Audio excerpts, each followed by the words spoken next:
On a muggy August evening in Chicago, Illinois, Nathan Gray, a software engineer at an artificial intelligence startup, left the office later than usual.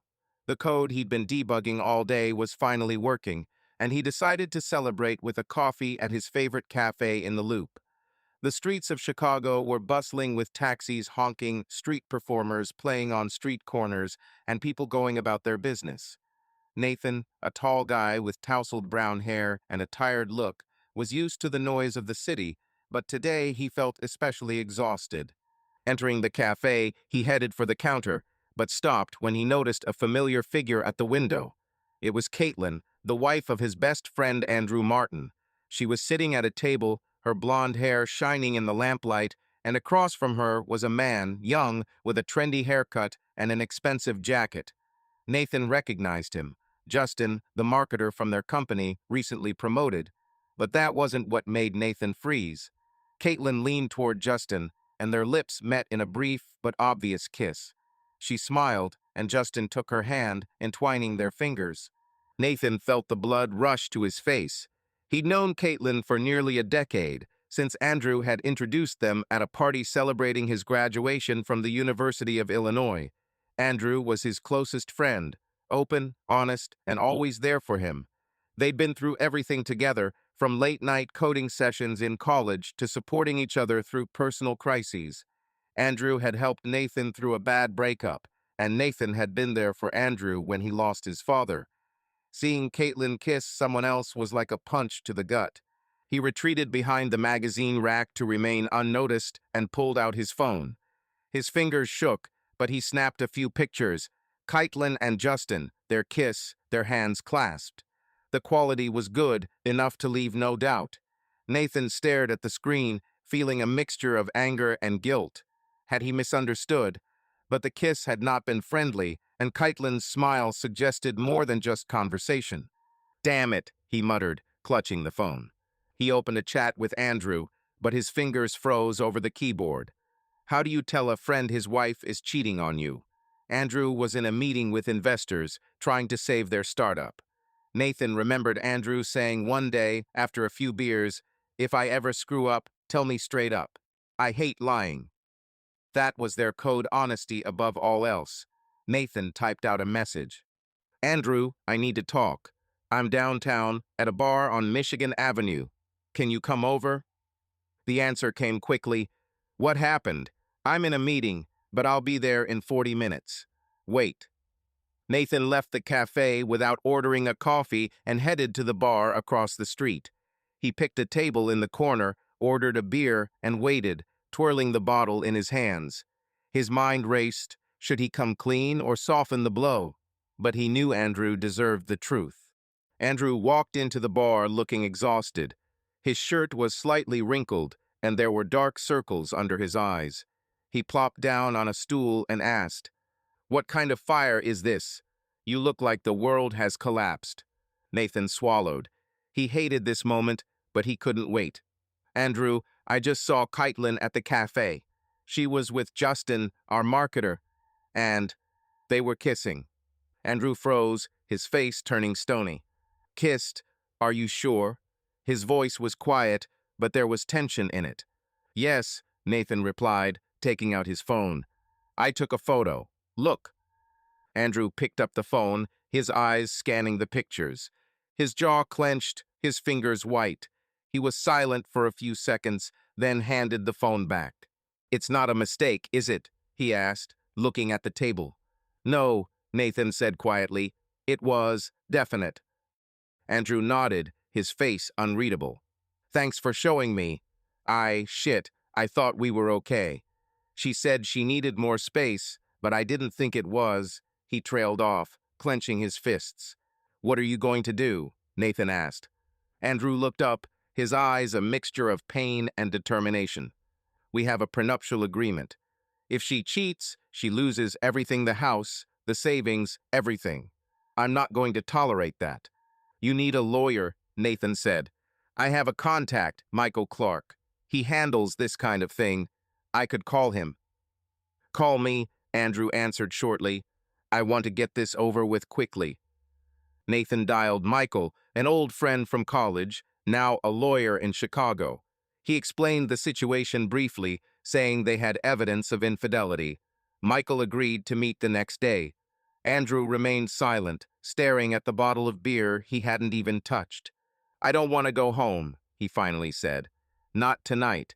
Can I stay the night at your place?" "Of course," Nathan replied. "Let's go." They walked out of the bar, and Nathan saw Andrew's jaw tighten as he looked out at the lights of Chicago. He knew his friend was barely holding back his emotions. Nathan put a hand on his shoulder. "We'll figure it out, Andrew. I'm with you." Andrew nodded but didn't answer. They got into Nathan's car and drove in silence, each lost in their own thoughts. Nathan felt his own heart clench in pain for his friend. He knew that this evening was the beginning of the end for Andrew's marriage, and his role in it was inevitable. The morning in Nathan's Chicago apartment was gray, despite the sun shining through the thin curtains. Nathan woke up on the couch, his back aching from the awkward position. He stretched, wincing, and looked at Andrew, who was sitting on the fold-out bed, staring at the floor. His friend was awake, his eyes red and his lips pressed together. Nathan stood, trying to be quiet, and headed to the kitchen. He turned on the coffee maker, and soon the smell of coffee filled the small apartment. But even this familiar ritual could not relieve the tension that hung in the air from the previous night. Nathan put 2 mugs on the table and sat down opposite Andrew. He didn't move, just looked at his hands clasped in his lap. "Coffee?" Nathan asked, moving the mug closer. Andrew nodded but didn't take it. "Didn't sleep?" Nathan tried to speak calmly, although inside he was seething from yesterday. "A couple of hours, maybe," Andrew answered hoarsely. "I see her with that, Justin, all the time. The way she kissed him, right in front of everyone." Nathan pressed his lips together. He knew what it was like to have an image of betrayal stuck in his head. Once, his ex-girlfriend had cheated on him, and he hadn't been able to get it out of his mind for weeks. But this was Andrew, and Nathan felt he had to keep his temper in check. "It's not your fault," he said. "She decided to do it, not you." Andrew looked up, his eyes filled with a mixture of pain and anger. "I thought we were okay. Well, not perfect, but damn, Nathan, she said she just needed more time to herself. I believed her. And she, with that idiot from marketing." "I know," Nathan said quietly. "It sucks. But you have to decide what to do next." Andrew nodded, his fingers tapping nervously on the table. "I've already decided. I don't want to see her. I don't want to listen to her nonsense. We have a contract. She knew what would happen if." He stopped, swallowing. "I want a divorce." Nathan pulled out his phone and showed him a message from Michael Clark, the lawyer he had texted the night before. "Michael says photographs are iron. She has no chance with the contract. He expects us at 10 in the morning." Andrew looked at the phone, then at Nathan. "Thanks for calling him. I don't know how I would have managed on my own." "You're not alone," Nathan said. "Come on, take a shower. I'll order something to eat and we'll go." Andrew nodded and stood up slowly.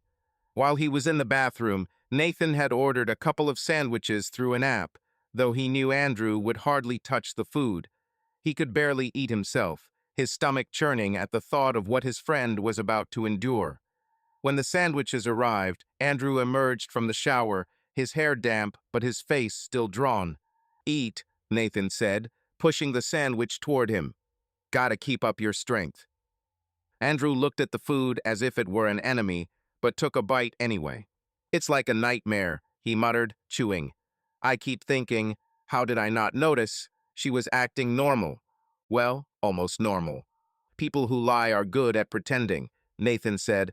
"My ex was a master of it too. She'd smile at me, but she'd—" He didn't finish, but Andrew understood. They finished their meal in silence, and half an hour later they were driving to downtown Chicago, to Michael's office.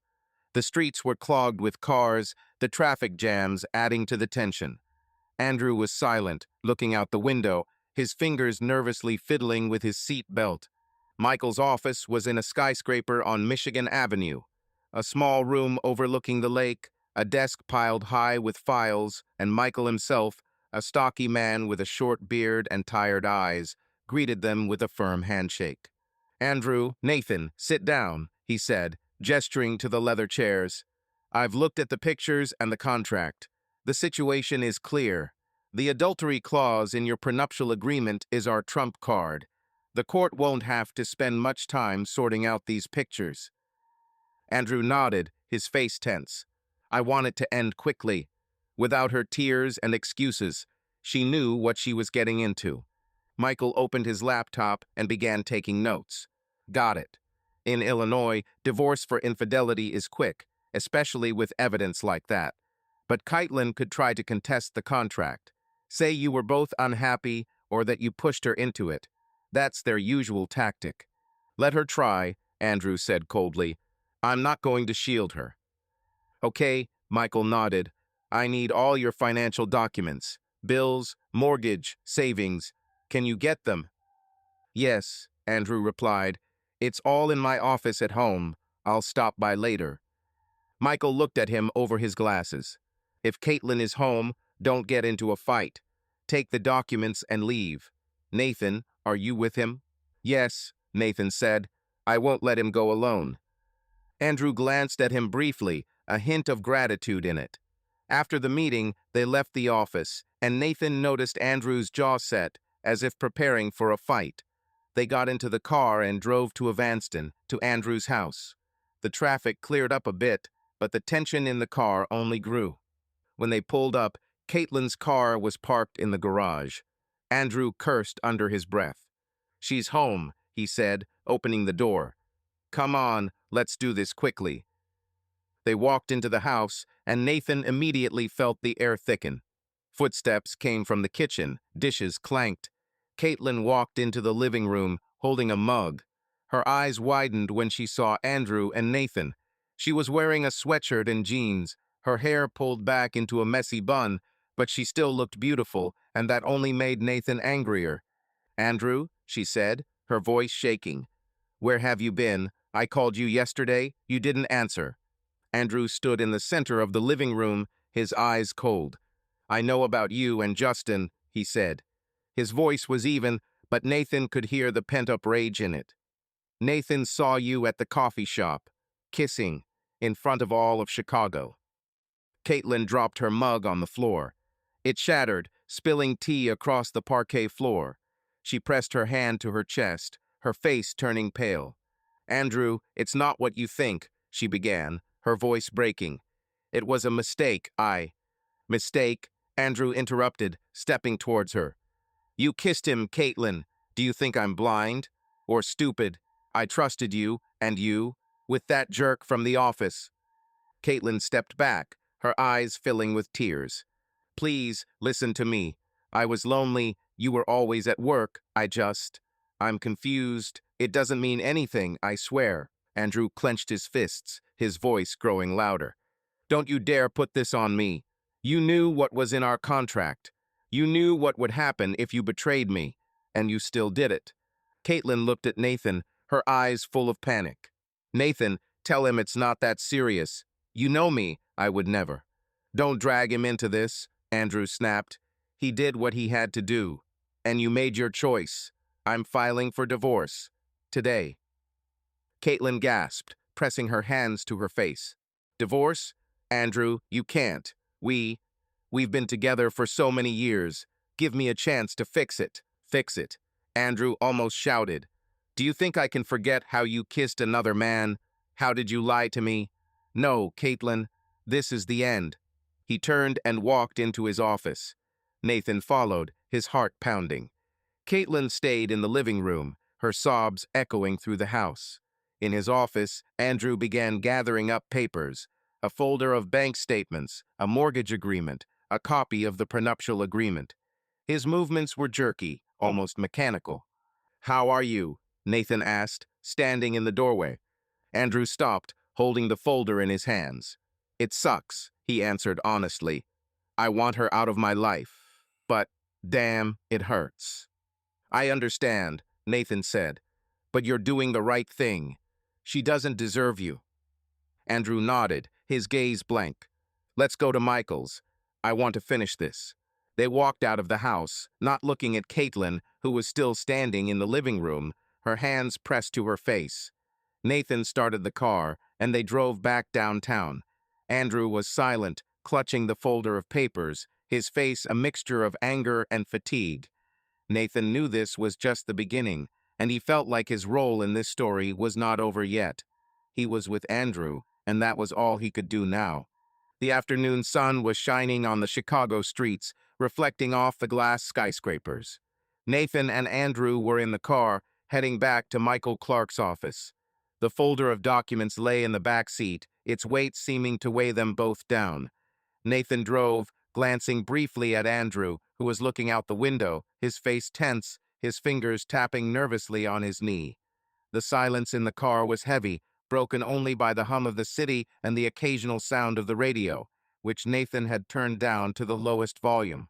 "Are you sure you want to do this?" Nathan asked, breaking the silence. "I mean, file for divorce today. That's a big step." Andrew turned to face him, his eyes cold, but with a hint of doubt in them. "What else am I supposed to do, Nathan?" His voice was sharp. "She kissed that idiot. I saw the pictures. It wasn't an accident. It wasn't just like that. She betrayed me." Nathan nodded, gripping the wheel a little tighter. "I understand. I know how it happens. When emotions are running high, you want to solve everything right away. But are you sure you don't want to at least sleep the night with this thought?" Andrew shook his head. "I don't want to give her a chance to get out of this. If I back out now, she'll start lying, manipulating. I can't trust her anymore." He paused, his voice quieter.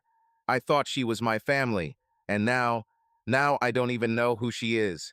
Nathan didn't answer, but he felt his own heart clench. He remembered how he had been betrayed by his ex-girlfriend, Lisa. He had wanted to resolve it instantly, but the pain had lasted for months. He didn't want Andrew to go through the same thing alone. They parked outside Michael's office, and Nathan watched Andrew take a deep breath, as if preparing to dive into cold water. Michael met them inside, a stack of papers already in place. His office was still neat, but there was a folder on his desk labeled Martin V. Martin. Michael motioned for them to sit. "Andrew, I've prepared a draft of the divorce petition," he began, opening the folder. "The grounds are adultery. The photographs Nathan sent will be included as evidence. I've also included a link to your prenuptial agreement. If all goes well, the Illinois court could hear the case within a month." Andrew nodded, his face unreadable. "What do I need to do?" he asked. "Sign here," Michael pointed to several pages, "and hand over all the financial documents you brought. I also recommend freezing your joint accounts so that Caitlin can't withdraw any money until the court orders it." "She can do that?" Nathan asked, frowning. Michael nodded. "Maybe, if she realizes that a divorce is inevitable, she may try to withdraw money or property. This is not uncommon. I have already prepared a letter to the bank to restrict access to the accounts. Andrew, do you agree?" "Yes," Andrew said without hesitation. "Freeze everything. I don't want her to steal a cent." Michael made a note. "Okay, one more thing. You need to decide where you're going to live. Going back home to Caitlin isn't a good idea. The court might see it as an attempt at reconciliation, which would weaken our position." Andrew looked at Nathan. "Can I stay with you for a couple more days?" "Of course," Nathan replied. "My apartment is at your disposal." Michael smiled, but his gaze remained serious. "Great. One last thing. Caitlin will receive a divorce notice, probably tomorrow. Be prepared for her to try to contact you. Don't answer her calls, don't meet with her without me. All communication is now through lawyers." Andrew nodded, his fingers tightening around the pen he was using to sign the papers. Nathan watched his friend sign and felt his own throat tighten. This wasn't just a divorce, it was the end of a chapter in Andrew's life. Nathan knew how much Caitlin meant to him, despite her betrayal. As they left the office, Andrew stood on the sidewalk, watching the cars go by. "You know what's the shittiest thing?" he said, not looking at Nathan. "I still love her. And that's what pisses me off the most." Nathan put his hand on his shoulder. "It's normal. Love doesn't turn off in a day. But you did the right thing. You deserve better. Andrew nodded, but his eyes were blank. They got into the car and drove back to Nathan's. On the way, Andrew pulled out his phone and started scrolling through his messages. Nathan saw his face tense up. She wrote, Andrew said, holding up the screen. She wrote, "Please talk to me. This was a mistake. I'll explain everything." "Don't answer," Nathan said. Michael said no talking. "I'm not going to," Andrew said, but his fingers hovered over the screen. "It's just, damn, why couldn't she just be honest?" Nathan didn't answer, knowing that there was no answer to that question. They had stopped for pizza to eat at Nathan's house, but Andrew had barely touched his food. He was sitting on the couch, staring at the TV, where some pointless series was playing. Nathan decided not to bother talking. Andrew clearly needed time. That evening, as Nathan was checking his work email, there was a knock on the door. He found no one was supposed to come. Andrew looked up, his face tense. "It's her," he said, standing up. "I know she knocked." Nathan stopped him with a gesture. "I'll open it. You sit." He walked up to the door and looked through the peephole. Caitlin was standing there, her face pale, her eyes red from crying. She was wearing the same t-shirt she had on this morning, her hair disheveled. Nathan opened the door but didn't let her in. "Caitlin, you shouldn't be here," he said, trying to sound calm. "Nathan, please," her voice shook. "I need to talk to Andrew. This is all a mistake, I swear." Andrew stood up from the couch and walked to the door, his face stony. "Go away, Caitlin," he said. "I told you everything this morning. We're done." Andrew, no. She took a step forward, but Nathan blocked her way. "It was stupid. I didn't mean it. Justin, it doesn't mean anything. I love you." Andrew clenched his fists, his voice growing louder. "Love? You kissed him in a cafe, Caitlin. You lied to me while I was working hard so we could live a normal life. Don't you dare talk about love." Caitlin began to cry, her hands shaking. "I know I screwed up, but give me a chance, Andrew. We can fix this, I promise." "No," Andrew snapped. "I filed for divorce. You'll get the papers tomorrow. And don't you dare come here again." He turned and walked back into the living room. Nathan looked at Caitlin, feeling a mixture of pity and anger. "Go home, Caitlin," he said. "Don't make this worse." She opened her mouth to say something, but then simply nodded and walked away, her footsteps echoing down the hallway. Nathan closed the door and returned to Andrew, who was sitting on the couch, his face buried in his hands. "You did well," Nathan said, sitting down next to her. "It was tough, but you held on." Andrew looked up, his eyes wet. "I don't know what's next, Nathan. I thought we'd have a future. And now I don't even know who I am without her." "You're you," Nathan said. "The same guy who carried our startup when everyone else wanted to give up.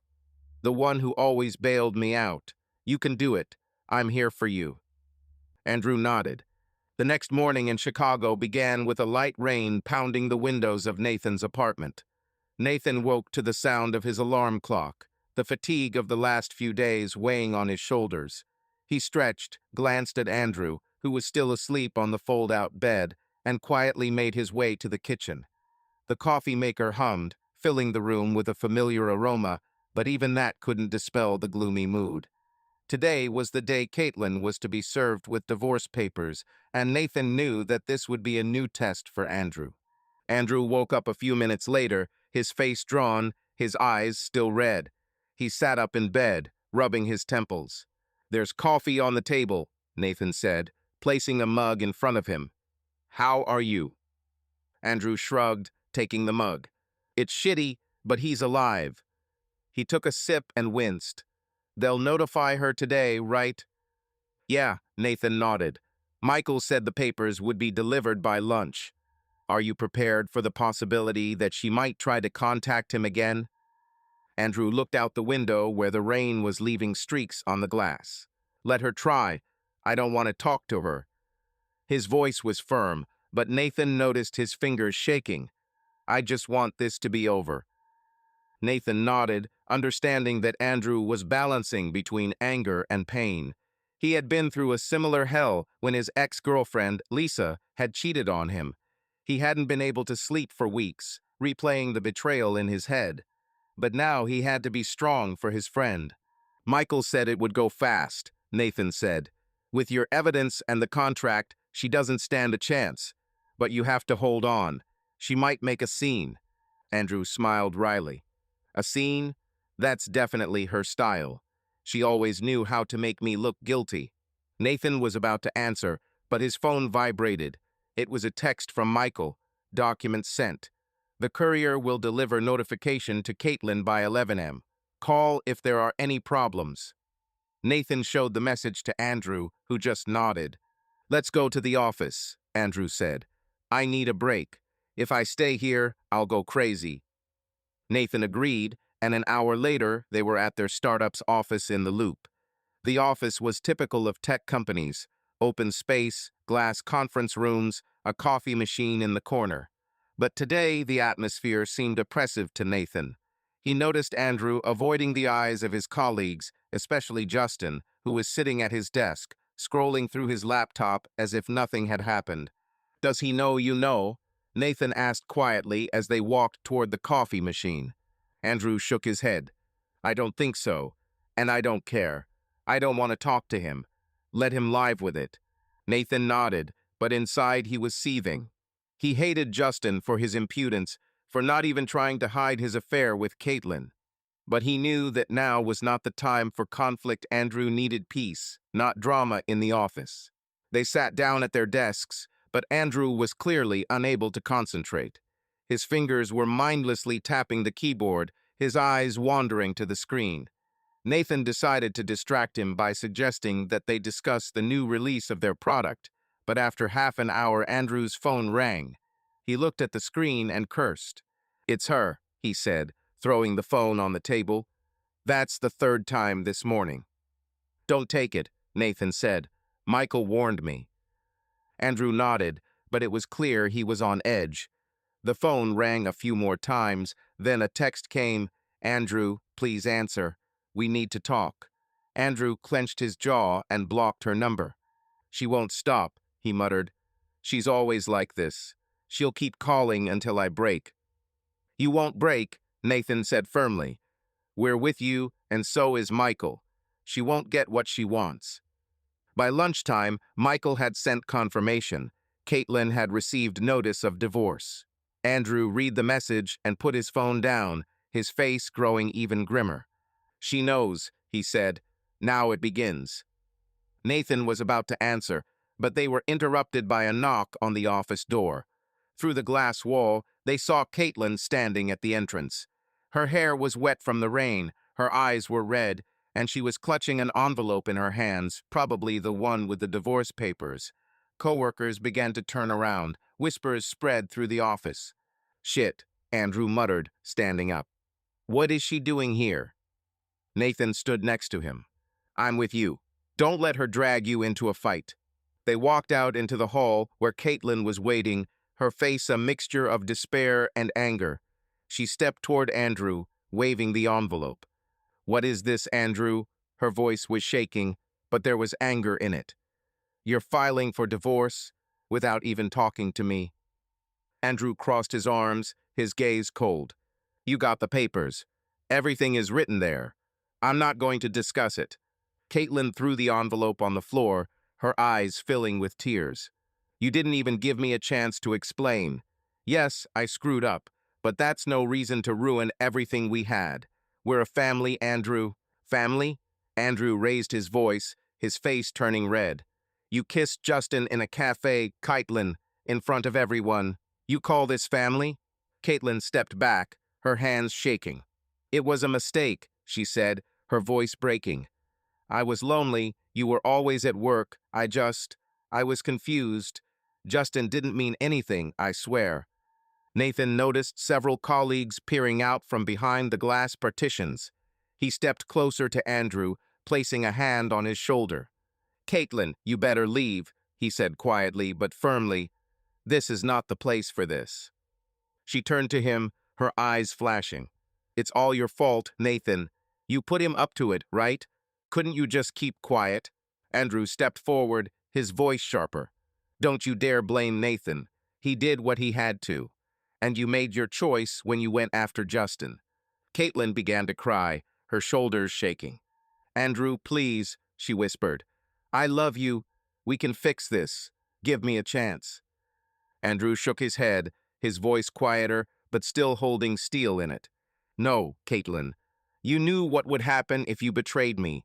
You signed the contract, and now you leave with what you came with empty-handed. Caitlin gasped, covering her mouth with her hand. She looked at Andrew as if she couldn't believe her ears. Are you serious? She whispered. After all these years? Yes, Andrew snapped. Go away, and don't come here again. He turned and walked back to the office. Nathan paused, looking at Caitlin. Her face was wet with tears and rain, but he felt no pity. She had made a choice, and now she had to live with the consequences. He nodded at her, as if to say, it's over, and followed Andrew. In the office, Andrew sat at his desk, but his hands were shaking. Nathan noticed Justin, sitting across the room, sneaked a glance at them, but quickly looked away. Nathan clenched his fists, fighting the urge to go over to him. Does he know that you know? Nathan asked quietly. Andrew shook his head. I don't know, and I don't want to know. If he comes, I can't vouch for myself. It's not worth it, Nathan said. He's not worth it. Focus on the matter at hand. Andrew nodded, but it was obvious he was struggling to contain himself. The rest of the day passed in tense silence. Andrew tried to work, but his mind was clearly elsewhere. Nathan couldn't concentrate either, replaying the scene with Caitlin in his head. He knew she wouldn't give in that easily, and it bothered him. That evening, when they returned to Nathan's apartment, Andrew collapsed on the sofa, covering his face with his hands. I thought it would get easier, he said. But every time I see her, it all comes back. It's like she's stabbing me over and over again. Nathan sat down next to him, opening a couple of bottles of beer. It's okay, he said. You loved her. It doesn't go away in a day. But you did the right thing. You didn't let her manipulate you. Andrew took the beer, but didn't take a sip. You know what's the worst part? He said. I still want to ask her why. Why did she do it? What did I do wrong? You didn't do anything, Nathan said firmly. She chose this, not you. The rain in Chicago had stopped by late afternoon, leaving behind damp asphalt and cool air. Nathan and Andrew were sitting in a small pizzeria near Nathan's apartment, where they decided to grab dinner to take their minds off the day's events. The place was cozy, with wooden tables and the smell of fresh dough, but the atmosphere at their table was tense. Andrew picked at a slice of pepperoni pizza, keeping his eyes down, and Nathan tried to fill the silence by talking about a new bug in their project. But even he knew his words were empty. Have you eaten at all today? Nathan asked, looking at Andrew's untouched food. Andrew shrugged, pushing his plate away. It doesn't fit. He took a sip of beer and looked at Nathan. You know, I keep thinking about what she said, about being lonely. Maybe I really did work too much. Nathan put down his slice of pizza and leaned closer. Look, Andrew, don't start. She kissed Justin because she wanted to, not because you were at work. It was her choice, not your fault. Andrew nodded, but his gaze was distant. I know, but it still sucks. I thought we were a team. And she just went and ruined everything. Nathan was about to answer, but his phone vibrated. It was a text from Michael. Caitlin has hired a lawyer. They have requested a meeting to discuss the matter. Tomorrow at 2 p.m., my office. Be there. Nathan showed the text to Andrew, who frowned. Negotiate, he said, his voice dripping with sarcasm. She thinks she can get away with this? After I saw the pictures? Michael said it was standard, Nathan said. She'll try to soften the blow. But with your evidence, she's got no hope. Andrew clenched his jaw. I don't want to talk to her. Let Michael sort it out. He'll figure it out, Nathan assured. But you'll probably still have to be there to show that you're serious. Andrew nodded, but it was clear that the thought of seeing Caitlin was making him nervous. They finished their meal in silence, and Nathan insisted that Andrew take a pizza to go, something to keep him from going hungry. Back at the apartment, they turned on a basketball game, but Andrew stared at the screen, not paying attention. Nathan decided to give him some space and checked his work email. The next morning, Nathan woke up to the sound of the door opening. Andrew was already up, dressed, with a mug of coffee in his hand. "You're early," Nathan said, rubbing his eyes. "I can't sleep," Andrew replied. "I decided to take a walk before the meeting. Are you coming with me to Michael's?" "Of course," Nathan said. "I won't leave you alone with this." Andrew nodded, his face grim. "Thank you. I don't know how I would have managed without you." Nathan waved his hand, hiding his awkwardness. "Forget it. That's what friends are for." They arrived at Michael's office half an hour before the meeting. Michael greeted them with a serious expression, his desk covered in papers, his laptop open to a page of legal notes. "Caitlin and her lawyer will be here in 10 minutes, Michael said, adjusting his glasses. "They want to discuss the division of property. Their position is that the marriage was already on the rocks, and your detachment, Andrew, allegedly pushed her to cheat. It's a weak argument, but they'll play on emotions." Andrew clenched his fists. "She kissed another guy.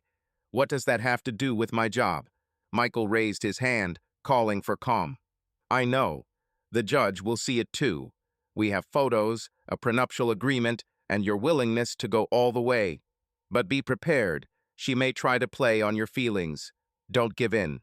Andrew nodded, his face stony. "I won't give her the chance." Nathan felt the air thicken as Caitlin walked into the office with her lawyer. Caitlin looked put together, wearing a dark suit and her hair neatly done, but her eyes were red, as if she had been crying all night. Her lawyer, a middle-aged woman with sharp eyes, introduced herself as Elizabeth Reed. "Mr. Martin, Mr. Clark," Elizabeth began, sitting down at the table. "We are here to discuss the possibility of a settlement. My client admits her mistake, but she feels that divorce and complete dispossession are too harsh." Andrew looked at Caitlin, his gaze icy. "A mistake," he said, his voice shaking with suppressed rage. "You kissed Justin in the coffee shop, Caitlin. You lied to me. That's not a mistake, that's betrayal." Caitlin looked down, her fingers nervously fiddling with the handle of her bag. "Andrew, I know it's my fault," she said quietly, "but I didn't mean to ruin our marriage. It was a moment of weakness. I want to make it right." Andrew shook his head. "Fix it. Do you think I can forget the way you kissed someone else? The way you looked at him? I saw the pictures, Caitlin. You didn't look unhappy." Elizabeth intervened, her voice calm but firm. "Mr. Martin, we understand your feelings, but marriage is a complicated thing. My client claims that you have been emotionally unavailable, which has put a strain on your relationship. We propose dividing the property equally to avoid a lengthy court case." Michael chuckled, leaning back in his chair.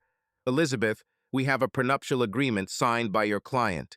It clearly states that in the event of infidelity, she will lose her right to the joint property. The photographs provided by Mr. Gray confirm the fact of infidelity. The court will not take long to sort this out." Caitlin looked up, her voice sharper. "Andrew, are you really going to leave me with nothing? After 10 years together. I was with you when you started this startup, when we were barely making ends meet." Andrew leaned forward, his voice quiet but full of anger. "You were with me? Who were you with in that cafe, Caitlin? With Justin? Do you think I'll believe your tears after that?" Caitlin began to cry, covering her face with her hands. Elizabeth put her hand on her shoulder, but continued. "We are ready to compromise. My client agrees to minimal compensation, say 20% of the joint savings. This will allow us to avoid a public trial, which no one needs." Michael looked at Andrew, waiting for his reaction. Andrew shook his head. "No compromises. She knew what she was signing. I want everything to be according to the contract." Nathan was silent, watching Caitlin. Her tears seemed genuine, but he couldn't forget the way she smiled at Justin in the cafe. He felt Andrew was right, but the scene was still hard. Caitlin looked at him, her eyes full of despair. "Nathan, you know me," she said. "Tell him I didn't mean it. Please." Nathan pressed his lips together, trying to keep himself under control. "Caitlin, I saw what you did. Don't ask me to lie to you." Andrew stood up, his voice firm. "We're done. Michael, file the papers with the court. I don't want to see her anymore." He walked out of the office, leaving Nathan with Michael and Caitlin. Elizabeth gathered her papers, her face unreadable. "Is this your final decision?" she asked. Michael nodded. "Yes, we're going to court." Caitlin stood up, her eyes full of tears. "You're going to ruin everything, Andrew," she said, but he couldn't hear. Nathan followed, feeling his own heart pounding. On the street, Andrew stopped, looking at the wet asphalt. "I did the right thing, didn't I?" he asked, not looking at Nathan. "Yes," Nathan replied. "You didn't let her manipulate you." Chicago morning greeted Nathan and Andrew with gray skies and a cool breeze off Lake Michigan. It had been a week since Caitlin had received the divorce notice, and today was the first court date. Nathan woke up earlier than usual, feeling the weight of the day ahead.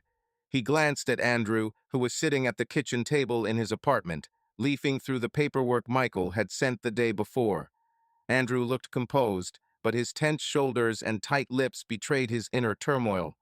"Coffee?" Nathan asked, turning on the coffee maker.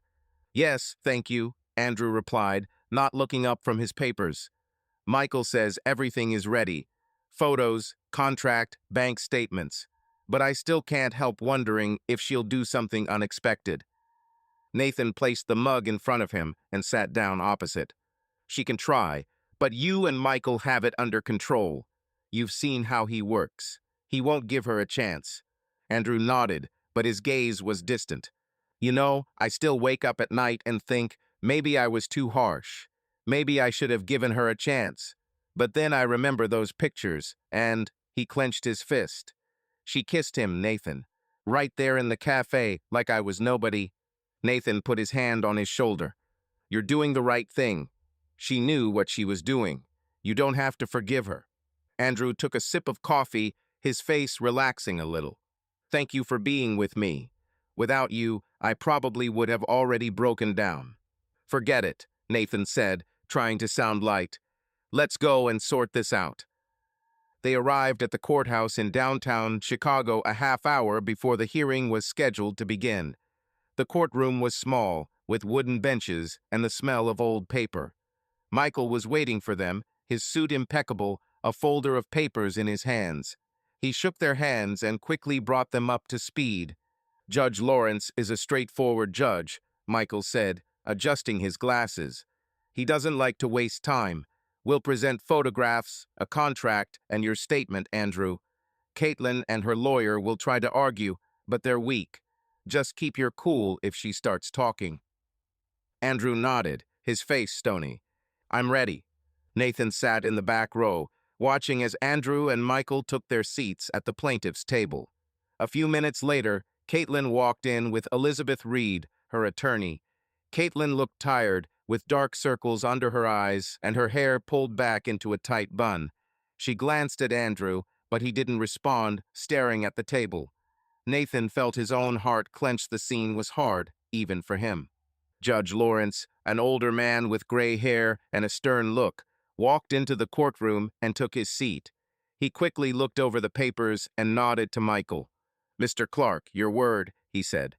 Michael stood up, his voice clear and confident. "Your Honor, my client, Andrew Martin, has filed for divorce on the grounds of adultery. We have evidence, photographs taken by a witness, that proves that Mrs. Martin was in a romantic relationship with another man. According to the prenuptial agreement signed by both parties, the infidelity disqualifies the defendant from marital property, including the house, car, and savings." He handed the judge a folder containing photographs and a copy of the contract. Judge Lawrence looked them over, his eyebrows raised slightly but his face neutral. Then he nodded to Elizabeth Reed. "Miss Reed, what is your position?" Elizabeth stood up, her tone calm but insistent. "Your Honor, my client, Caitlin Martin, acknowledges that she made a mistake. However, We argue that the marriage was already in crisis due to Mr. Martin's emotional detachment. My client felt lonely, which led to her actions. We asked the court to consider dividing the property, given the 10 years of marriage and the contributions Mrs. Martin has made to their life together. Andrew's jaw clenched, his knuckles white. Nathan saw him lean toward Michael and whisper something. Michael nodded and stood up again. "Your Honor," he said, "the argument of emotional detachment is irrelevant. The prenuptial agreement clearly states that infidelity extinguishes the defendant's rights to the property. The photographs provided by the witness, Nathan Gray, confirm the fact of infidelity. We ask the court to uphold the terms of the contract." Judge Lawrence nodded, leafing through the papers. "Mrs. Martin, is there anything else you'd like to add?" he asked, looking at Caitlin. Caitlin stood up, her voice shaking. "Your Honor, I know what I did was wrong. I don't deny it. But I loved Andrew, and I still love him. It was a mistake, a moment of weakness. I'm asking you to give me a chance to save something in our lives. I don't deserve to lose everything." Andrew looked at her, his face unreadable, but Nathan could see his hands shaking. He knew Caitlin was hitting him where it hurt, playing on his emotions. Judge Lawrence sighed. "Mrs. Martin, I sympathize with your situation, but the law is the law. The prenuptial agreement you signed is clear. The evidence of adultery is compelling. If there is no other argument, I am inclined to grant Mr. Martin's claim." Elizabeth Reed raised her hand. "Your Honor, we ask for additional time to prepare our counterarguments. My client is entitled to a fair division of property, given her contributions to the marriage." The judge nodded. "Good. I give you 2 weeks to prepare. The next meeting is in 14 days. The meeting is over." Andrew exhaled, his shoulders slumping. Nathan walked up to him as they walked out of the room. "How are you?" he asked. Andrew shook his head. "I don't know. I thought it would be easier, but her voice. She sounded like she really regretted it. But I can't believe her." "You don't have to," Nathan said. "She's trying to play on your feelings. Michael knows what he's doing." Michael joined them in the hallway, his face serious. "They're stalling," he said. "It's a standard tactic, but their chances are slim. We're ready for the next meeting. Andrew, stay away from Caitlin. She might try to contact you." "She's already tried," Andrew said, pulling out his phone. 5 missed calls this morning, and messages saying, 'Please talk to me.'" "Ignore it," Michael said. "All communication goes through me." They walked out of the courthouse, and Nathan saw Andrew's jaw set as he looked out the door. The rain had stopped, but the sky was still gray. They got into the car, and Nathan suggested they stop at a bar to relieve the tension. Andrew agreed, but he was clearly not in the mood. At the bar, they ordered a beer and sat down at a table by the window. Andrew was silent, twirling the bottle in his hands. "I thought it would be easier," he finally said. "Walk into court, show her the pictures, and that's it." But her voice, she looked so unhappy. "Maybe I'm being too harsh." Nathan shook his head. "She kissed Justin, Andrew. She knew what she was doing. You don't have to feel sorry for her. You're protecting yourself." Andrew nodded, but his gaze was blank. "I just want it to end. I want to forget her face, her voice, everything." Nathan clapped him on the shoulder. "You will forget. Not right away, but you will forget. And for now, you and I, and Michael too, we will get through this." Andrew smiled wryly. "Thank you, Nathan. You're a real friend." They finished their beer, and Nathan drove Andrew back to his apartment. The dim streetlights reflected off the puddles on the Chicago sidewalk as Nathan and Andrew left a bar late one evening. It had been a week since Andrew's first court hearing, and the tension in his life was growing. Nathan noticed that his friend had become quieter, more thoughtful, as if the weight of recent events had weighed him down. The cold wind off Lake Michigan made them wrap themselves in their jackets as they walked to Nathan's car, which was parked on the corner.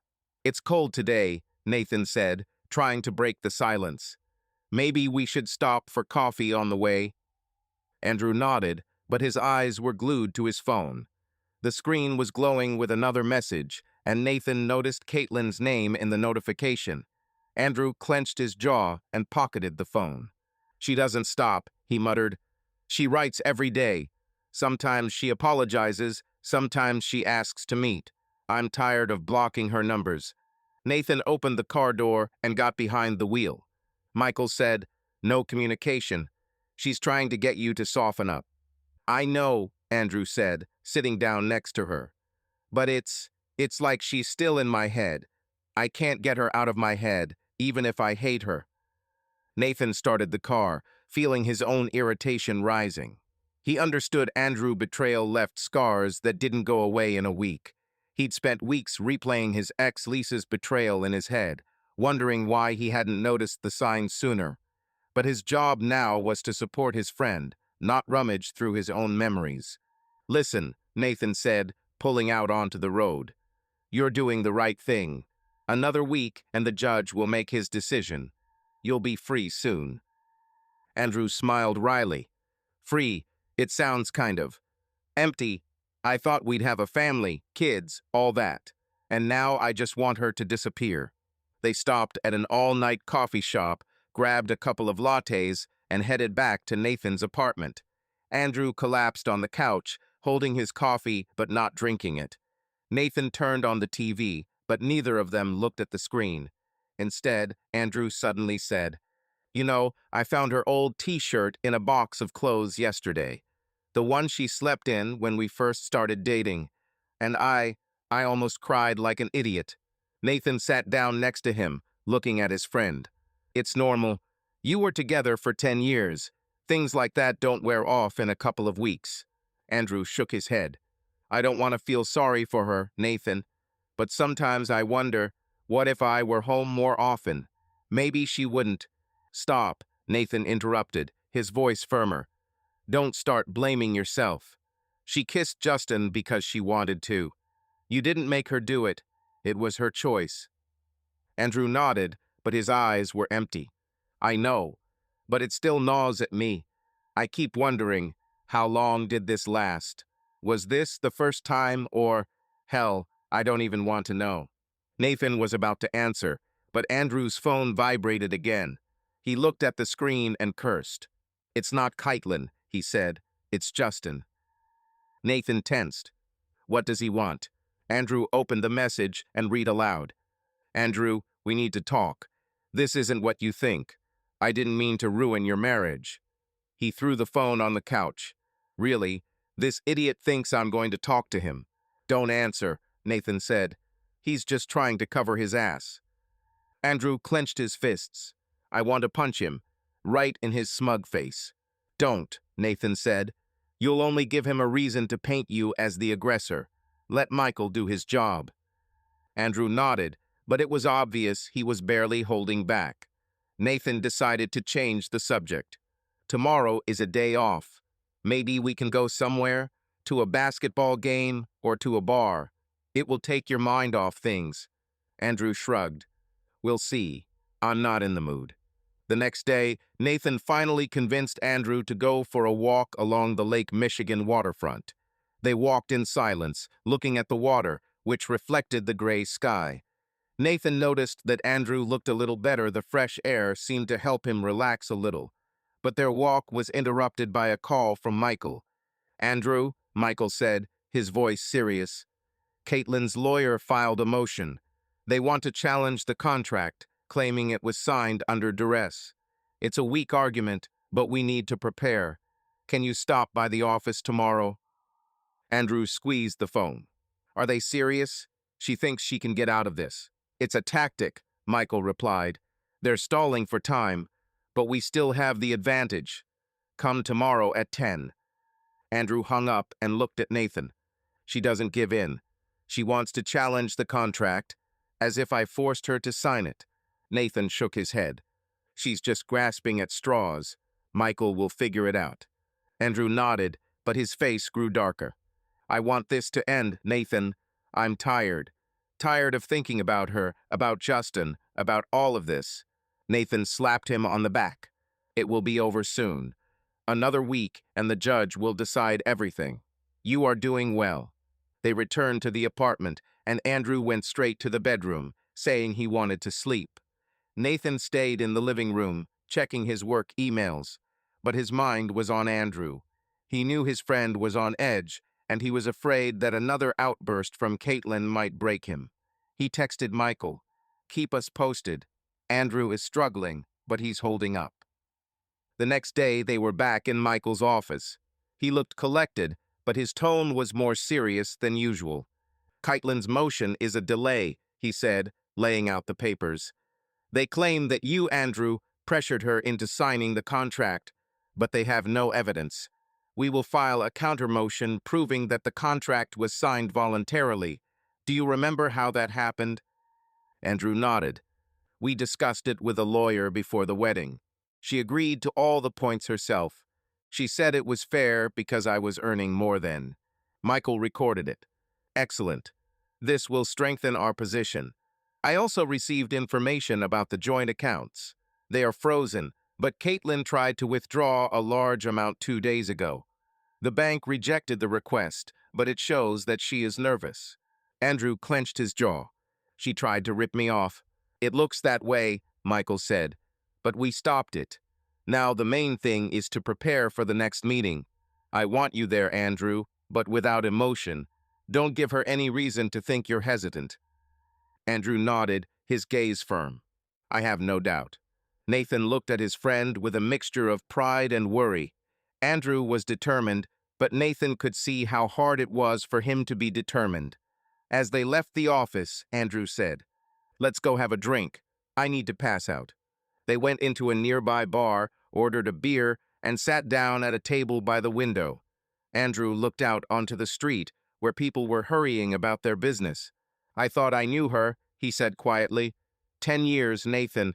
10 years, and I didn't even know she was capable of this." Nathan nodded, twirling the bottle in his hands.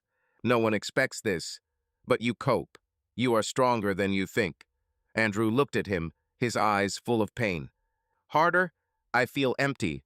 Like everything I had is just gone." Nathan was about to answer, but he was interrupted by the phone ringing. It was Michael. "Andrew, Caitlin just filed a counterclaim," he said. "She claims you knew about her emotional state and did nothing to save the marriage. It's a weak argument, but they'll press it in court. Be prepared."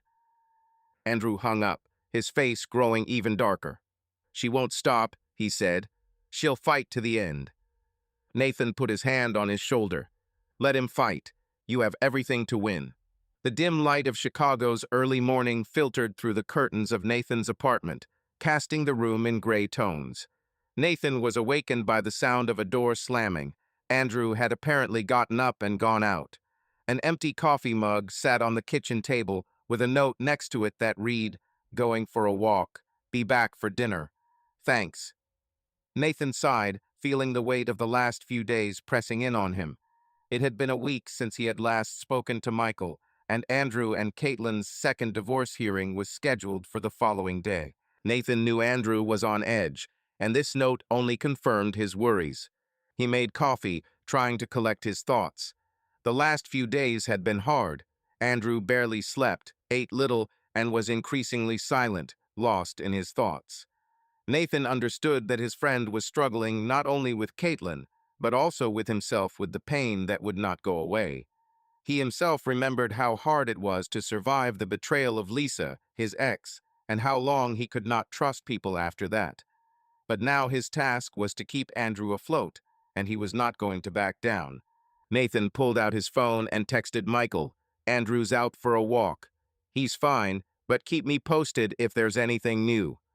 The reply came quickly. "Caitlin filed new paperwork. They claim you, Nathan, may have doctored the photos. I'm preparing a rebuttal. Come back tomorrow at 9 a.m. Nathan frowned, feeling the anger boiling inside him. Doctoring photos. That was low, even for Caitlin. Andrew returned late in the afternoon, his jacket damp from the morning mist. He looked tired, but there was a new determination in his eyes. "Where have you been?" Nathan asked, placing the sandwich he had ordered the day before in front of him. "Just walking," Andrew said, sitting down at the table. "I needed some air. I keep thinking about tomorrow. What if she gets away with it? Her lawyer is a real snake. Nathan told Michael about the message, leaving out the details about the forgery accusation so as not to upset his friend. Michael says they have a weak case, he said. They're just stalling. You're holding on, and that's all that matters. Andrew nodded, taking a bite of his sandwich. I just want it to be over. Every time I see her name on my phone, I want to smash it against the wall. No need, Nathan chuckled. Phones are expensive these days. Better to crush her hopes in court. Andrew smiled faintly, but it was clear he was in no mood for jokes. They spent the day trying to distract themselves. They watched a basketball game, discussed work, but Nathan felt that Andrew was somewhere far away. In the evening, when they were sitting over a beer, Andrew suddenly said, I found an old letter from her yesterday, from university when we first started dating. She wrote how she wanted to be with me forever, and I almost believed that she was sincere then. Nathan nodded, understanding how hard it was for his friend to delve into the past. People change, Andrew? Or maybe she was never who you thought she was. Andrew looked at him, his eyes full of pain. Maybe you're right, but that doesn't make it any easier. Nathan was about to answer, but Andrew's phone rang. He glanced at the screen and cursed. It's her. From a new number. He showed the message, Andrew, I know you're angry, but give me 5 minutes. I'll explain everything. Don't answer, Nathan said. She's just trying to hook you. Andrew nodded, but it was clear he was hesitating. He put his phone away, but a minute later he took it out again, looking at the message. I don't want to talk to her, he said, but part of me wants to know what she's going to say. Why did she do it? Nathan shook his head. She'll say what you want to hear, but it won't change the fact that she kissed Justin. Don't let her get into your head. Andrew clutched the phone, his fingers turning white. You're right, I won't answer. But damn, it's hard. The next morning, they arrived at the courthouse 15 minutes before the hearing was scheduled to begin. The courtroom was the same, but the atmosphere seemed even more oppressive. Judge Lawrence was already seated at his desk, leafing through papers. Michael met them at the door, his face serious. They filed a motion claiming the photos may have been doctored, he said, looking at Nathan. It's a desperate attempt, but I've prepared a response. Nathan, are you prepared to confirm that you took them yourself? Of course, Nathan replied, feeling his anger boiling up again. I saw it with my own eyes. Let them try to prove otherwise. Andrew looked at him, his face tense. They're blaming you. Seriously. That's their tactic, Michael said. They want to sow doubt. But we have metadata on the photos that confirm the date and location. They won't get away with it. As Caitlin and Elizabeth Reed entered the room, Nathan noticed that Caitlin looked even more haggard. Her eyes were red, her face pale, but she held herself straight, as if preparing for a fight. She glanced at Andrew, but he did not respond, staring at the table. Judge Lawrence began the hearing, his voice level. Miss Reed, you have filed a motion challenging the authenticity of the evidence. Present your arguments. Elizabeth stood up, her tone confident. Your Honor, we believe that the photographs presented by the plaintiff may be doctored. Mr. Gray, the witness, has access to image editing technology given his profession. We request an expert examination. Michael stood up, his voice calm but firm. Your Honor, this is absurd. Mr. Gray is willing to testify under oath that he took the photographs himself. The metadata confirms that the photographs were taken at a cafe on Michigan Avenue at the time indicated. The defendant has no evidence of forgery. Judge Lawrence looked at Nathan.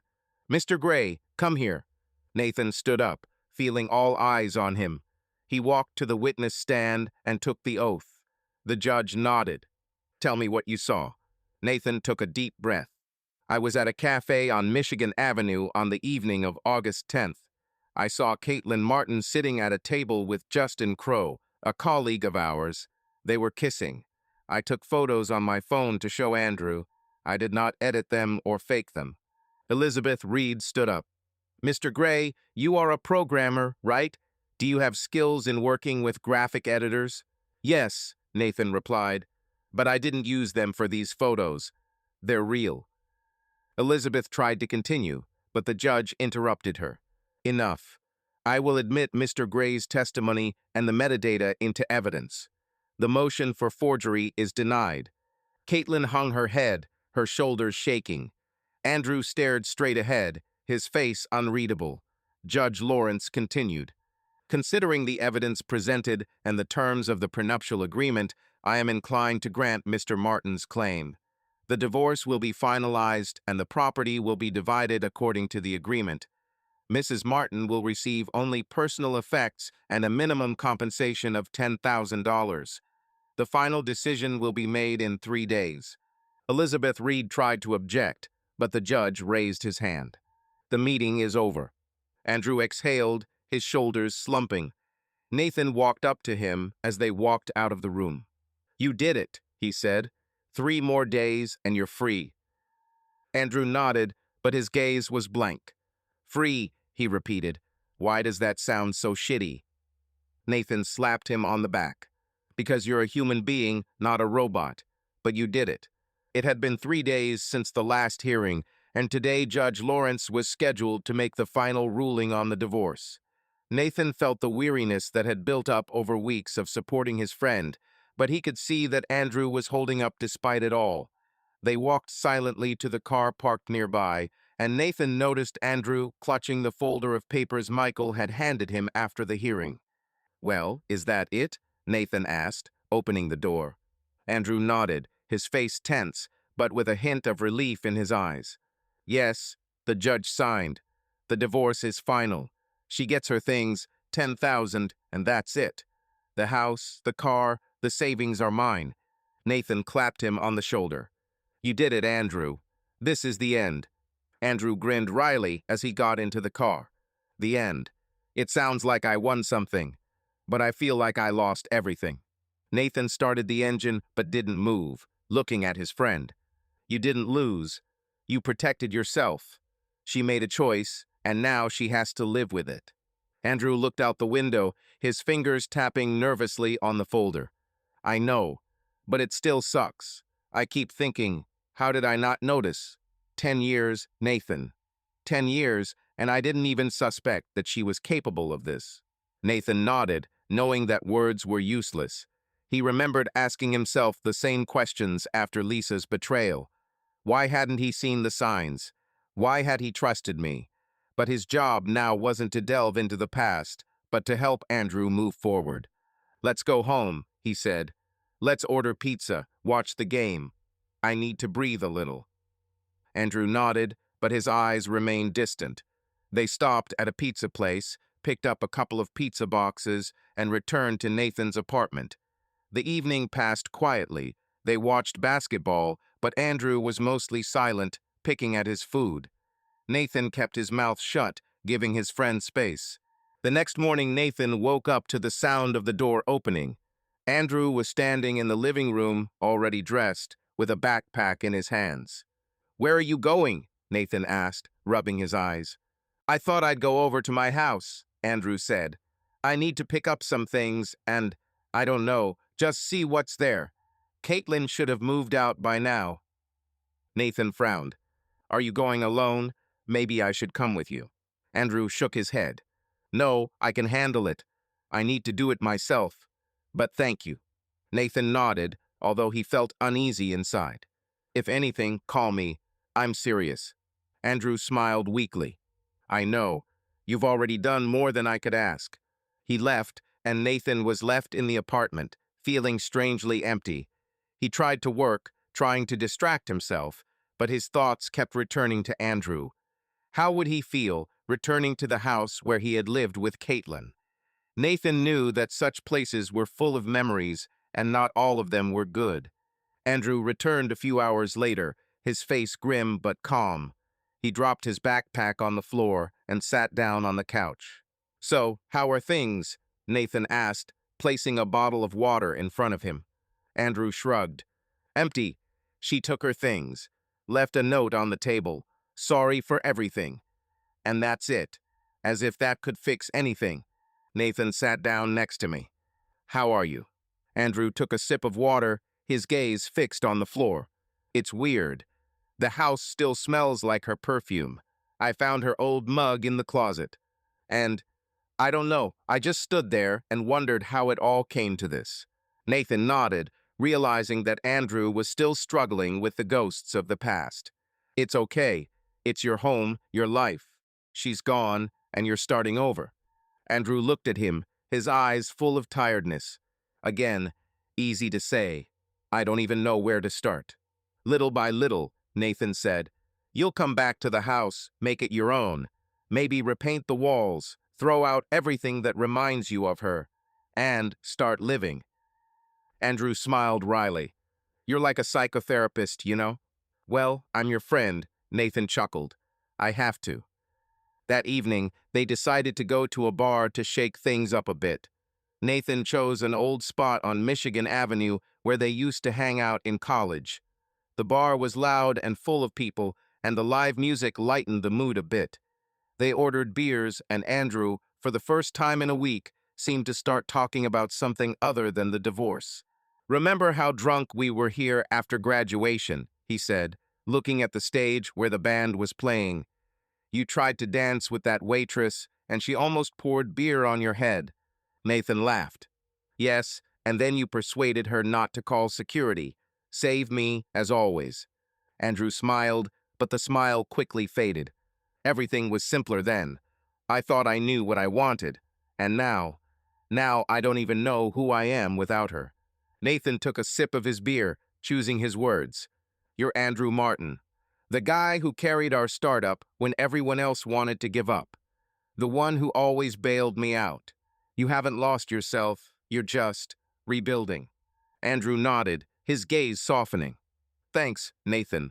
You really keep me going. They clinked their bottles together, and Nathan felt like he'd had his first real moment of relief in a long time. But their conversation was interrupted by Andrew's phone ringing.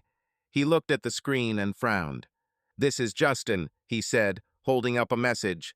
Andrew, I know you're angry, but this was a mistake. I didn't mean to ruin this. Let's talk. Nathan clenched his fists. Is he serious? After all this, he's hitting on you. Andrew shook his head, his face hardening. I won't talk to him. He knew she was married. He's as guilty as she is. Ignore him, Nathan said. He's just afraid you'll put the squeeze on him. Andrew nodded, but it was clear that the message had hurt him. They finished their beers and decided to leave before the evening got any worse. Outside, Andrew stopped, looking at the city lights. I think I'll go back to the house tomorrow, he said. We need to start living again, like you said. Good plan, Nathan said. If anything, I'll help you move, or paint the walls. Andrew smiled weakly. Agreed. Nathan woke to the smell of coffee wafting from the kitchen. He stretched, feeling his muscles ache from the night before, helping Andrew carry boxes into his house in Evanston. Andrew had insisted on getting started, and they had spent the afternoon going through old things and throwing out anything that reminded them of Caitlin. Nathan walked into the living room to find Andrew sitting at the table with a mug of coffee and his laptop. His friend looked tired, but there was a new energy in his movements. You're early, Nathan said, pouring himself some coffee. Are you working already? Andrew nodded, not looking up from the screen. I had to check the code for the new release. I don't want our startup to go to hell because of me. Nathan sat down opposite, looking at his friend. You're holding up. That's good. How's home? Is it too weird there? Andrew put his laptop down and took a sip of coffee. It's weird. There are traces of her everywhere. I found her old hairpin in the bathroom yesterday. Almost threw out the whole mirror. But I can handle it. I just have to move on. Nathan nodded, relieved. Andrew sounded more determined than he had a week ago when the divorce had first been finalized. But he knew there was still pain underneath that determination. If anything, I can come over and help with the cleaning, Nathan said. Or just have a beer. Andrew smiled weakly. Thank you. I think I can do it myself for now. But I'll call you if anything happens. Nathan finished his coffee and started getting ready for work. Andrew decided to stay home, saying he wanted to work remotely and get things done. Nathan went to the office, but his thoughts kept returning to his friend all day. He knew Andrew was strong, but such wounds heal slowly. At lunch, he texted him, "Everything okay? Did you remember to eat?" A minute later, he replied, "Alive, eating pizza. Everything is fine." In the office, Nathan tried to focus on the code, but his eyes kept falling on Justin's desk, who was sitting across the room as if nothing had happened. Nathan could feel the anger boiling inside him. Justin knew he had ruined Andrew's marriage, but he was acting as if nothing had happened. Nathan clenched his fists, but reminded himself that this was not the time for conflict. Andrew needed peace, not drama. That evening, Nathan received a text from Michael. "Caitlin has signed the final papers. She has officially dropped all claims. Andrew is free. If anything comes up, call me." Nathan forwarded the text to Andrew, adding, "Congratulations, you are officially a free man. Let's celebrate." Andrew replied, "Nothing to celebrate, but I will have a beer. Come over to my place." Nathan stopped at the supermarket, picked up a six-pack of beer, and headed to Evanston. Andrew's house looked different. Some of the furniture had been rearranged, and there were empty spots on the walls where pictures of Caitlin had once hung. Andrew met him in the living room, holding a box of books. "I'm going through some junk," he said, putting the box down. "Found her old novels. I think I'll take them to the library." Nathan handed him a beer. "Good plan. Clean the house, clear the head." They sat on the sofa, opened the bottles, and clinked glasses. Andrew looked calmer than he had in weeks, but his eyes still showed weariness. "Michael said she signed everything," Andrew said, looking at the bottle. "This is the end, right?" "Yeah," Nathan nodded. "You did it. Now you can start over." Andrew took a sip, his gaze distant. Again, "I don't even know what it means. I thought we would have a family, children. And now I'm alone in this house, and everything reminds me of her." Nathan nodded, realizing that words wouldn't help here. "You know, when Lisa dumped me, I also thought it was all over. But then I realized that it was just a new start. You'll find your rhythm." Andrew looked at him, his face softening. "You always know what to say, huh?" "I'm trying," Nathan chuckled. "But seriously, you can do it. You already can." Andrew nodded, but was interrupted by his phone ringing. He looked at the screen and frowned. "This is Justin," he said, holding up a message. "Andrew, I know you don't want to talk, but I have to apologize. It was a mistake." Nathan clenched his fists. "Is he serious? He's coming at you after everything." Andrew shook his head, his voice hardening. "I don't want his apologies. He knew she was married. He's as guilty as she is." "Ignore it," Nathan said. "He's just trying to ease his conscience." Andrew nodded and blocked Justin's number. They finished their beers, and Nathan suggested they put on an old movie they loved in college. Andrew agreed, and for the first time in a long time, Nathan saw his friend laugh at the dumb jokes in a comedy. It was a small step, but a step forward. The next day, Andrew returned to the office, and Nathan noticed that he seemed a little more alert. They were working on a new release, and Andrew seemed to have taken to the code like a life preserver. But Nathan was still keeping an eye on him, ready to catch him if he started to drown. Towards the end of the week, Andrew invited Nathan and a couple of his office friends to a barbecue at his house. It was the first time he had hosted anything since the divorce. Nathan arrived with beer and noticed that Andrew had repainted the living room walls a light gray, removing the last traces of Caitlin. "It looks cool," Nathan said, looking around the room. "Yeah, I decided to update," Andrew replied, flipping steaks on the grill. "I need to make this house mine." The friends, their coworker Sarah and the tech guy Mike, were chatting about work and basketball, and Nathan could see Andrew relaxing a little. Sarah, who knew about the divorce, quietly said to Nathan, "He looks better. You were great to be with him." "I'm just doing what I have to," Nathan replied, but her words touched him. The evening passed easily, and after the guests left, Andrew sat with Nathan in the backyard, looking at the stars. "You know, I'm beginning to think that maybe this is for the best," he said. I've been so caught up in her, in our marriage, that I've forgotten who I am. It had been 2 weeks since Andrew's divorce had been finalized, and though the shadow of Caitlin's betrayal still hung over his friend, Nathan could see that Andrew was beginning to find himself. He stood up, made coffee, and checked his phone. Andrew had texted him the night before. "Looks like I survived the first week in the house without her. Thanks for everything. In the office today?" Nathan smiled and replied, "Yeah, I'll be there. Are you holding up?" The answer came quickly. "I'm holding up. See you around."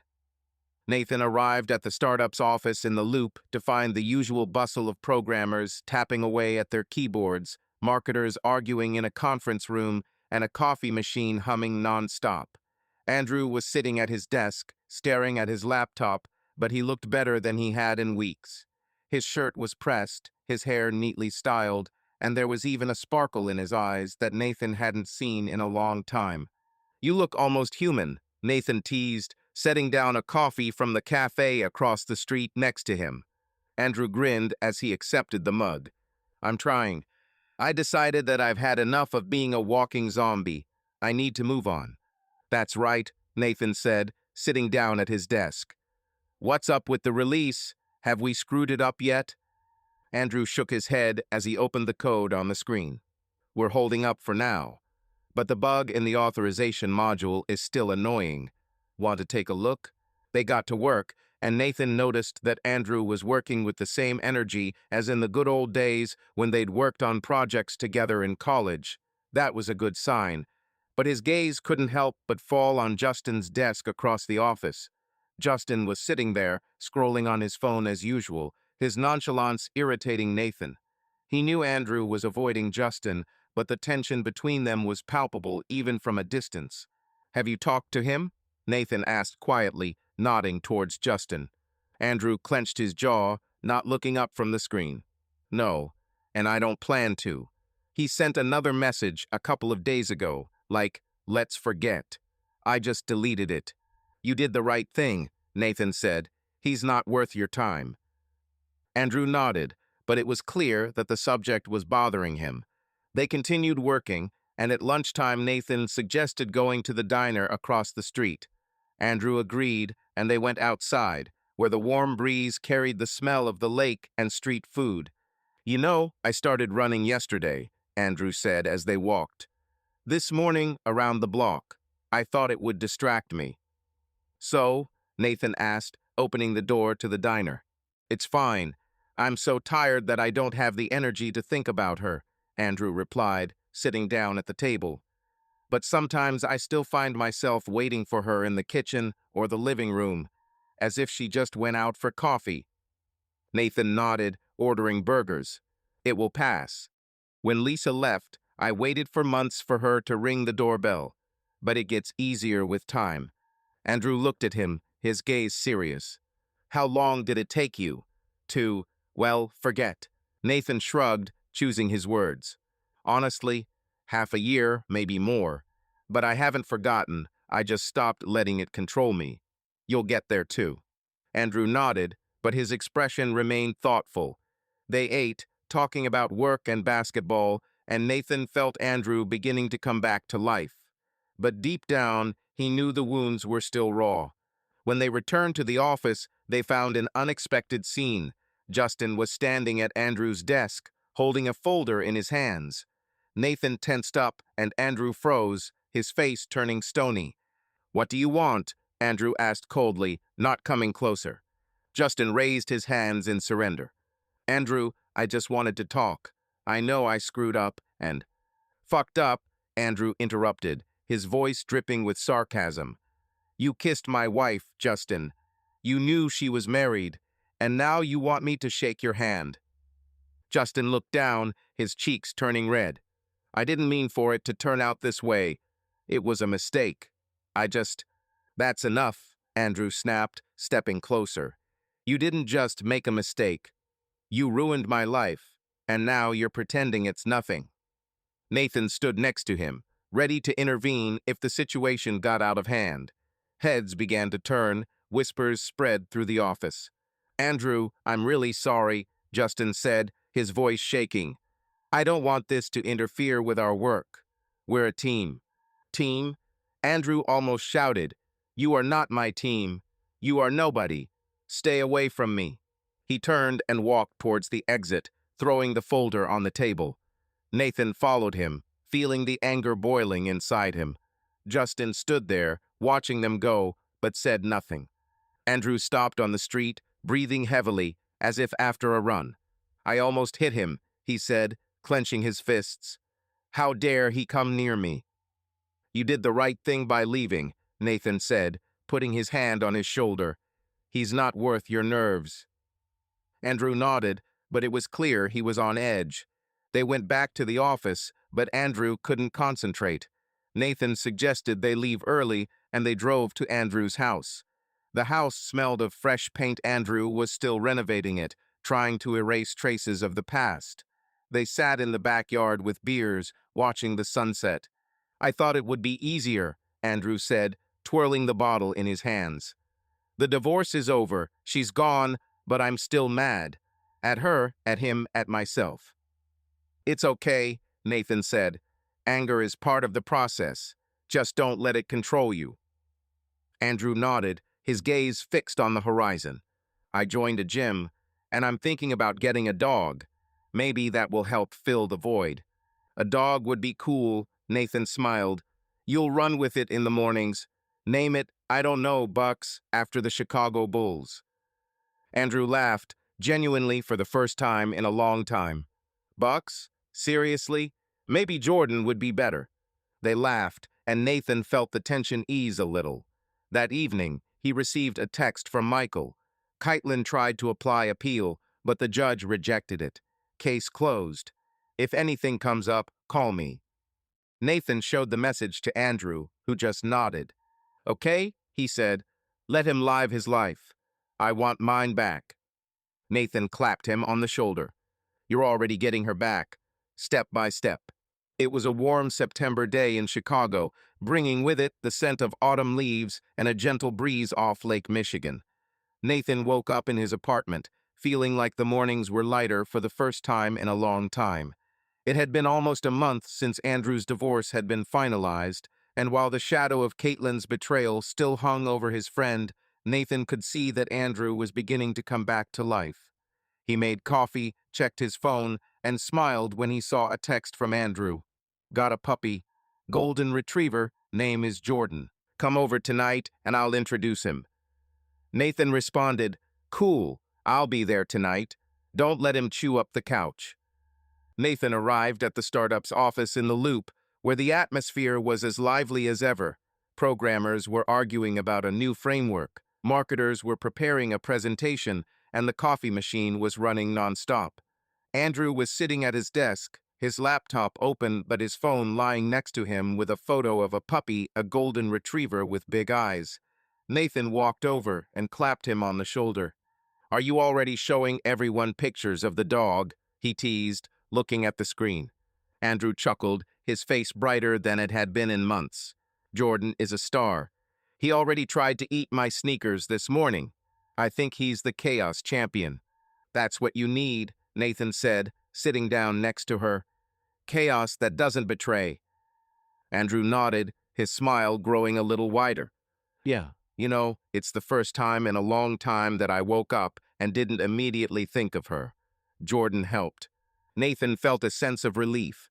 He knew how much this small step forward meant to Andrew. They dug into their work, discussing the new release of their product, and Nathan noticed that Andrew was back on track. His code was clean. His comments in the team chat were witty. But his gaze couldn't help but drift to Justin's desk across the office. He was on his phone as usual, but he looked tense, as if he felt like he was being watched. Did you ever cross paths with him again? Nathan asked quietly. Andrew shook his head, his face becoming more serious. No, he tried to approach me a couple of times, but I just ignored him. I don't want to waste energy on him. That's right, Nathan said. He's not worth your time. For lunch, Nathan suggested going to a burger joint where they often ate. Andrew agreed, and they went outside, where the warm sun contrasted with the cool wind. As they walked, Andrew suddenly said, I signed up for a marathon. Well, not a full one, but a half marathon. In a couple of months, I think it will give me a goal. Nathan raised his eyebrows, impressed. Really? That's cool. Are you going to run with Jordan? Ha, he's only running around on the couch for now, Andrew laughed. But yeah, I want to get in shape. I'm tired of feeling like a wreck. They sat down at a table in a diner and ordered burgers and fries. Nathan watched his friend and saw him change.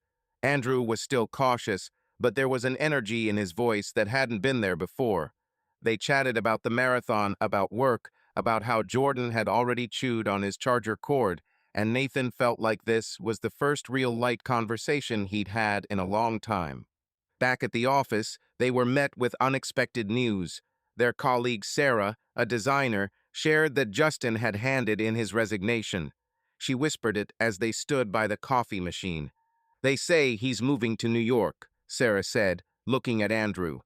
I don't know if it has anything to do with, well, you know.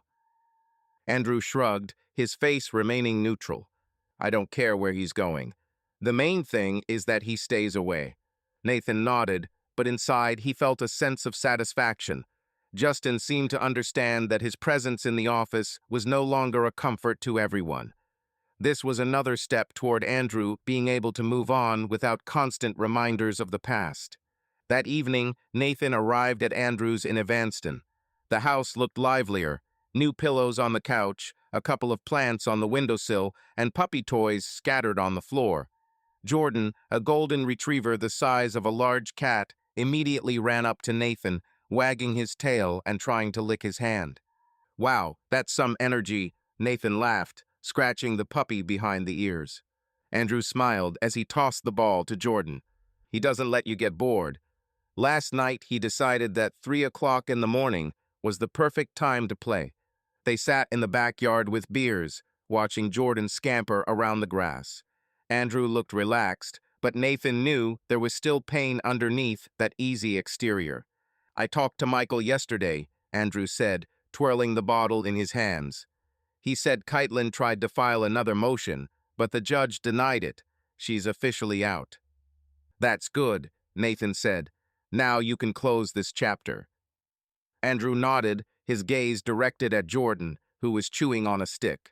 I will try, but sometimes I still think about her. Not about what she did, but about who she used to be. When we first started dating, she was different. Or maybe I was just blind. Nathan took a sip of his beer, choosing his words. You weren't blind. You loved her, and that's okay. But now you see the truth, and you move on. Look at yourself. A dog, a marathon, a new start. You're not the same guy who sat in a bar a month ago and wanted to quit. Andrew looked at him, his eyes softening. You're right. I'm starting to feel like myself. But without you, I'd probably still be in that bar. Well, I'm your personal therapist, Nathan chuckled. For free, by the way. Andrew laughed, and it was a genuine, easy laugh. They continued to chat, watching Jordan run around the yard, and Nathan felt Andrew finally begin to breathe easier. But their evening was interrupted by Andrew's phone ringing. He looked at the screen and frowned. It's Sarah, he said, answering. Yes, Sarah, what's wrong? His face grew serious as he listened.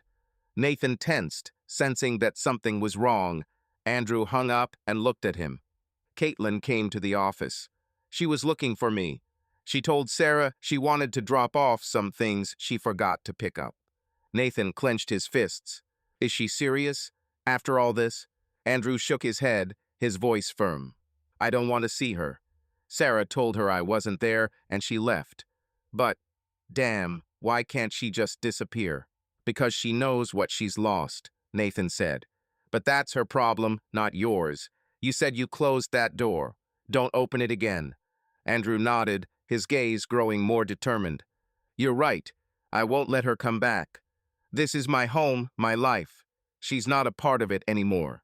Nathan arrived at the startup's office in the Loop District to find the atmosphere as lively as ever. Programmers were arguing about a new API, designers were discussing prototypes, and the coffee machine was humming non-stop.